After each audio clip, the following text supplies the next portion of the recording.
بسم اللہ الرحمن الرحیم۔ السلام علیکم ورحمۃ اللہ وبرکاتہ۔ پیارے ناظرین، پھل اور سبزیاں اللہ تعالیٰ کی بہت بڑی نعمت ہیں۔ انسانی جسم پر پھلوں اور سبزیوں کے بہت گہرے اثرات مرتب ہوتے ہیں۔ پھلوں کے ساتھ ساتھ سبزیاں کسی بھی انسان کے لیے بہت ضروری ہیں۔ تو دوستو، پھلوں میں سے آج ایک پھل کا ذکر ہم کرنے والے ہیں، ساتھ رہیے گا۔ انشاءاللہ یہ ویڈیو آپ کے لیے پسندیدہ ہونے کے ساتھ ساتھ کارآمد بھی ثابت ہوگی۔ تو آج ذکر کریں گے جامن کے بارے میں۔ پیارے ناظرین، جامن پاکستان کا مشہور پھل ہے۔ اسے پنجابی میں جمو بھی کہا جاتا ہے۔ طب یونانی کے مطابق جامن سرد خشک ہے۔ اس کی مختلف قسمیں ہیں۔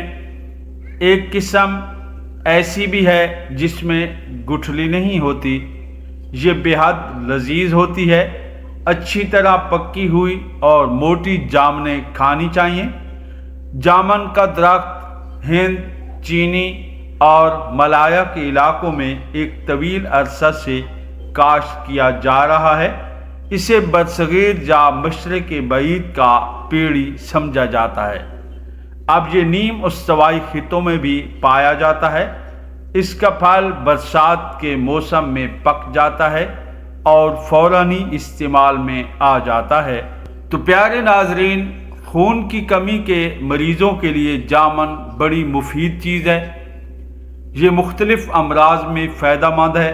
دستوں کو روکتا ہے، پیاس کو تسکین اور خون کے جوش کو کم کرتا ہے۔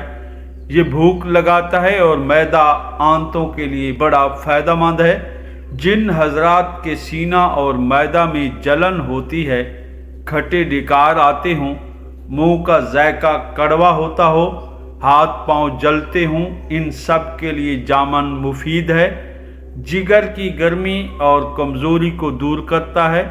قے اور متلی جو صفرا کی زیادتی سے ہو، اس میں مفید ہے۔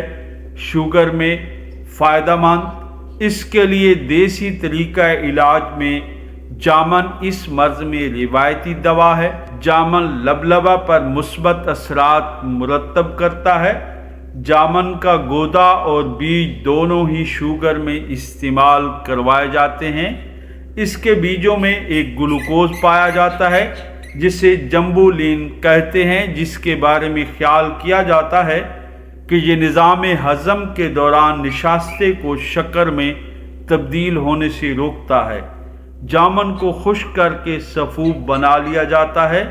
یہ سفوف بقدرے 3 گرام دن میں 3-4 بار لینے سے پیشاب میں شوگر کی مقدار کم ہو جاتی ہے۔ تو دوستو، امید ہے یہ ویڈیو آپ کے لیے کارآمد ہوگی۔ ہم آپ کی بہترین صحت کے لیے دعا گو ہیں۔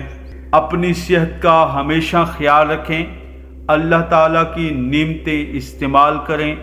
اللہ پاک ہم سب پہ رحم و کرم فرمائے۔ ایک نئی ویڈیو کے ساتھ پھر آپ کی خدمت میں حاضر ہوں گے۔ تب تک کے لیے ہمیں اجازت۔ اللہ حافظ۔